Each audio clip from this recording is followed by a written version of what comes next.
What's up, soldiers? Welcome to Guns Fans Club. Today we're going to talk about the predecessor of the most famous Russian weapons in history. To this day, its legacy lives on in our weapons and on the battlefields. So, because it was about time, welcome to everything you need to know about the SVT-40. The SVT-40 began to be designed in the early 1930s. When Fyodor Tokarev gave up designing a semi-automatic rifle operated by simple blowback and focused on gas-operated systems, Stalin had a great interest in semi-automatic rifles. So in 1935, he called for a competition among designers to standardize a semi-automatic rifle for the army. The rifle designed by Sergei Simonov won this competition, and it was adopted the following year under the designation Automatic Rifle Simonov 36. The problems with the automatic rifle Simonov began to show up quickly. This was a very heavy rifle, unreliable, and with monstrous recoil. Because of this, another design competition was held, in which Tokarev and Simonov participated with their respective improved designs. This time, the Tokarev rifle was the winner. This was approved for production under the designation of SVT-40, and it was expected to become the new standard rifle of the Red Army. Ambitious production plans were made, expecting about 2 million rifles per year by 1943. Production began at the Tula Arms plant in 1939. The SVT-38 was used for the first time during the Winter War, the conflict fought between the Soviet Union and Finland. The initial reaction of the troops to the new rifle was very negative. They found it too long and bulky, difficult to maintain with a complicated mechanism, and the magazines would often fall out on their own. Some of these problems can be attributed to the troops' lack of training and improper maintenance, but others were obviously design flaws. However, when it came to shooting, it performed very well. Production of the SVT-38 ceased in April of 1940 after about 150,000 units had been manufactured. At the same time, an improved version called SVT-40 went into production. The SVT-40 was a lighter and more refined design featuring an improved magazine retention system. The handguard and the stock were a single piece, and the cleaning rod was stored under the barrel. Other changes were made to greatly simplify production. Production began in July 1940 in Tula and was later continued at the factories in Ijevsk and Kovrov. Then production of the Mosin-Nagant rifle was discontinued to prioritize the production of the SVT, since these factories already had experience after manufacturing the SVT-38. Production increased very rapidly, and it is estimated that about 100,000 SVT-40 rifles were manufactured by the end of the year. When the Germans attacked in 41, the SVT-40 was widely distributed in the Red Army. For every 10 Soviet soldiers, 3 were equipped with the SVT-40, although SVT users were rarely trained to use it. The first months of the war were disastrous for the Soviet Union, with hundreds of thousands of these rifles being lost. To recover this enormous number of lost weapons, production of the Mosin-Nagant rifle was reintroduced. On the contrary, the SVT-40 was more difficult to produce, and poorly trained troops had trouble using it properly. In addition, rifles like the Pistolet Pulemio Shpagina 41 had proven their worth as simple and inexpensive weapons, but effective when it came to increasing the infantry's firepower. This also led to a gradual reduction in the production of the SVT-40. In 42, the Uzbek arsenal was ordered to stop producing the SVT-40 and to resume production of the Mosin-Nagant. Only 246,000 SVT-40 were manufactured in 1942, and production continued to decrease until its total cessation was ordered in 1945. The total production of the SVT-38 and the SVT-40 was probably about 1.6 million rifles, of which 55,000 were the sniper version of the SVT-40. In combat, it was observed that the SVT-40 suffered from vertical shot dispersion. That's bad in a rifle, but it's unacceptable in a sniper rifle.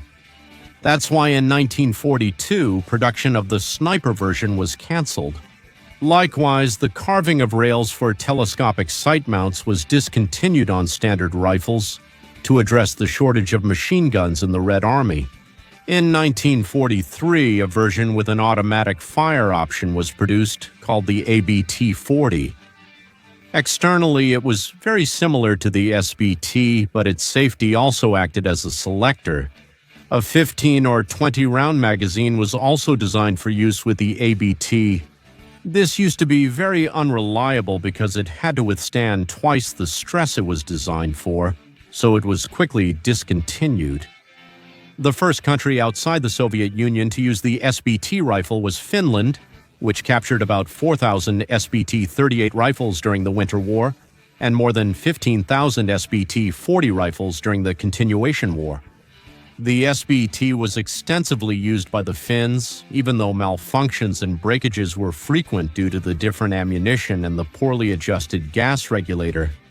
The National Socialist Germans and other Axis countries captured hundreds of thousands of SVT rifles during the Great Patriotic War. Since the Germans did not have many reliable semi-automatic rifles, the SVT, which they called SIG 259R, was widely used by them against its former owners. They even published the SVT manual in German. After the war, the SVT rifles were withdrawn from active service, repaired, and stored as reserves. The new weapons in service, such as the Samozariadny Karabin Systemy Simonova carbines and the Avtomat Kalashnikova 47, quickly made the SVT obsolete, and by 1955 it was completely withdrawn from active service. Hundreds of SVT rifles were seen in the hands of Cuban revolutionaries in 1959, and they were used to overthrow the old government of Cuba in the Soviet Union.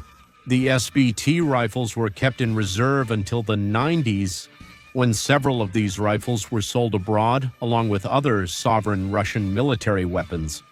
The SVT was an extremely widespread weapon and was used by both sides on the Eastern Front during World War I. Despite its short time in service, it had a great impact on European rifle designs during and shortly after the war.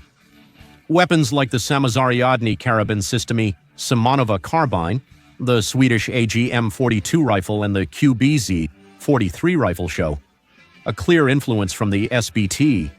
The Fabrique Nationale Fusil Automatique Léger and its predecessor, the Fabrique Nationale 49, used the same locking and operating system as the SVT. But the influence of the SVT on these designs is highly debated, and it is not known for sure whether these designs were influenced by the SVT. In action, the SVT had its problems.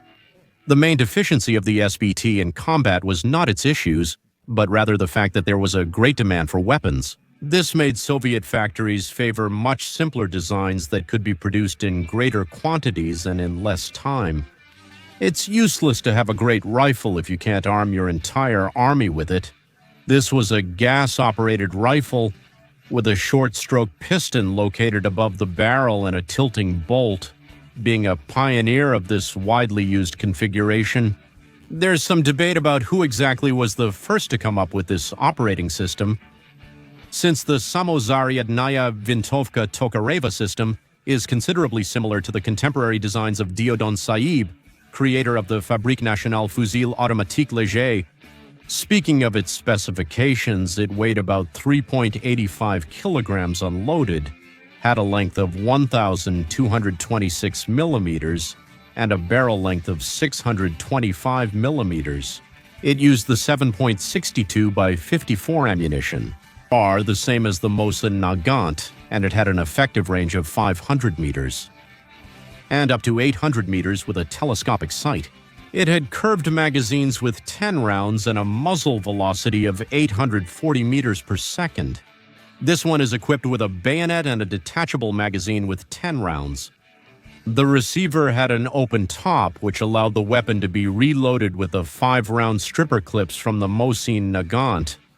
Each rifle typically included 3 magazines. These were extremely advanced features for their time, with the gas regulator, muzzle brake, and rails for mounting telescopic sights machined into the receiver.